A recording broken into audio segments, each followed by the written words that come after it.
Casas Generet. ¿Cómo era la vida en un harén egipcio?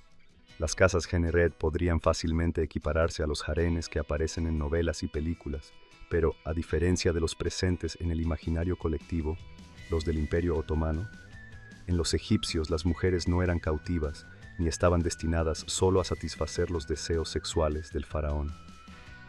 Antes de hablar de harenes orientales, se debe aclarar que la visión que se tiene de ellos en Occidente no solo es limitada, sino que se aleja bastante de la realidad. Solemos relacionarlos con las historias de Las Mil y Una Noches, con el palacio Topkapi de Estambul, con los califas omeyas, con esclavas y concubinas. Sin embargo, los harenes verdaderos tuvieron poco que ver con lo que Matisse, Delacroix o Ingres plasmaron en sus cuadros, con las imaginativas películas de Hollywood o con óperas como Aida de Verdi. Además, no todos los harenes fueron iguales, empezando por los egipcios, si es que podemos denominarlos harenes. En el siglo XIX, los egiptólogos, por culpa de una mala traducción, creyeron que la institución conocida como Casa Generet era un harén similar al turco. Haber traducido Generet como lugar cerrado y el hecho de que allí vivieran comunidades femeninas les llevó a pensar que era un lugar de reclusión de mujeres destinadas a satisfacer los deseos sexuales del faraón.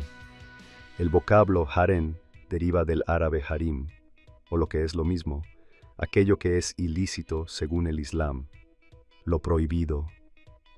Y el harén otomano era el lugar de residencia y encierro de las mujeres e hijos del gobernante, en el que los eunucos ejercían de intermediarios con el exterior, pues las mujeres estaban aisladas de la vida pública.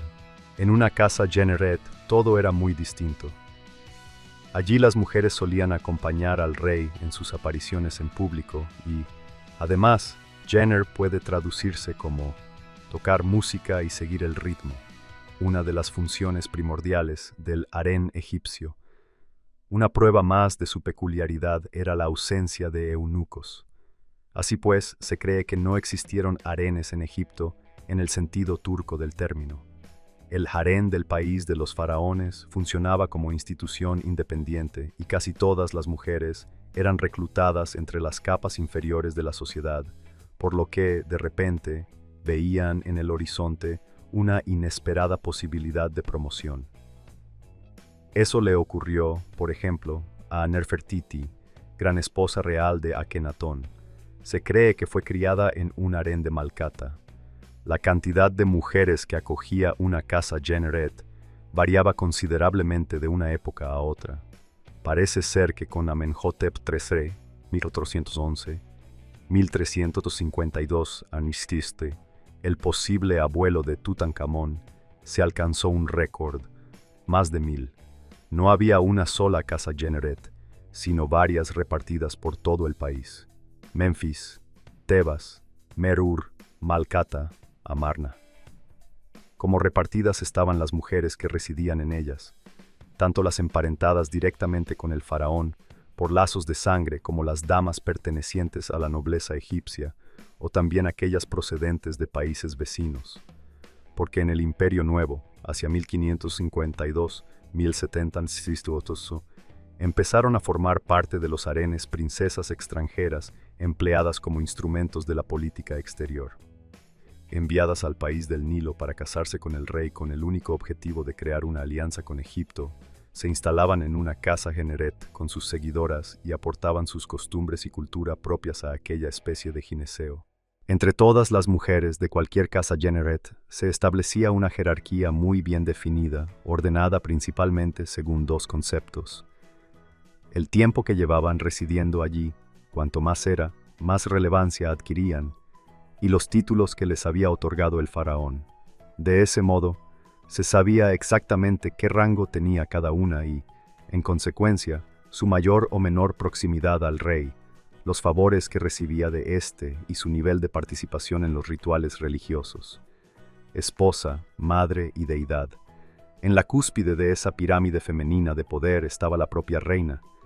Era la esposa principal del faraón y la madre del príncipe heredero y, en tanto que compañera del rey, se la consideraba una diosa.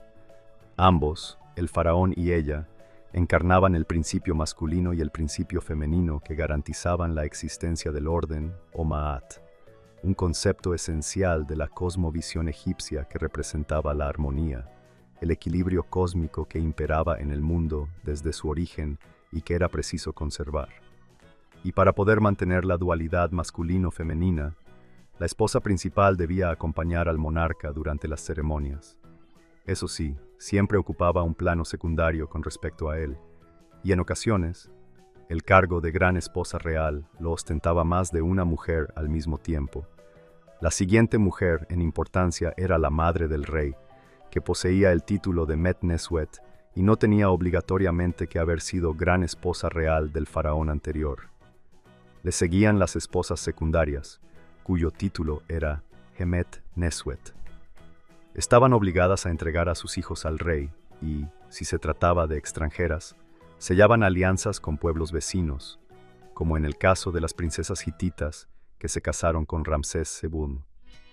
Dada la mucha competencia, no era extraño que se crearan grandes rivalidades entre las esposas del faraón en su lucha por sentar a sus respectivos hijos en el trono, lo que dio origen con frecuencia a conspiraciones urdidas en los harenes. Una clara jerarquía.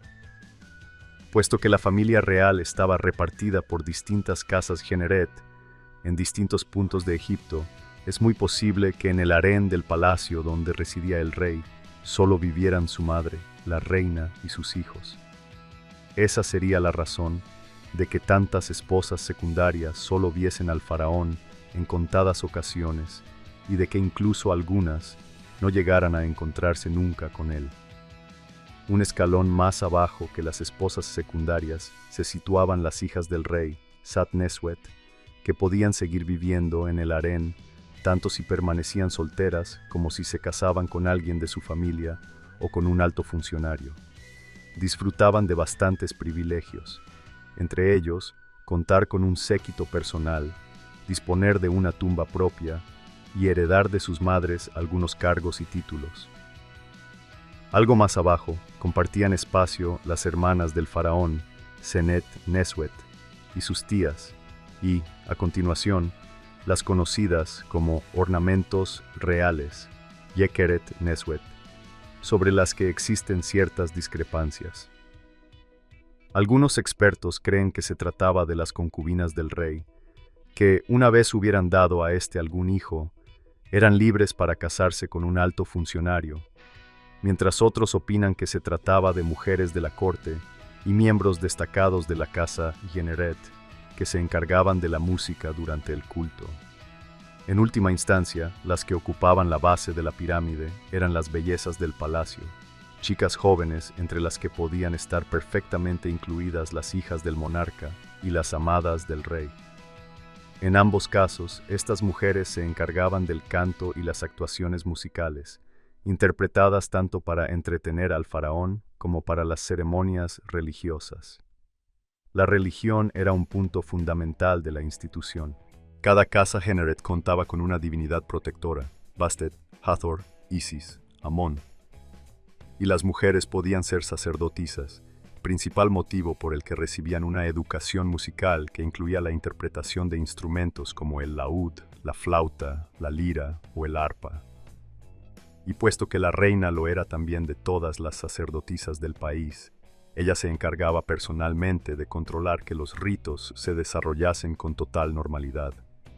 Aparte de la música, la casa Generet nació con otras funciones muy bien delimitadas.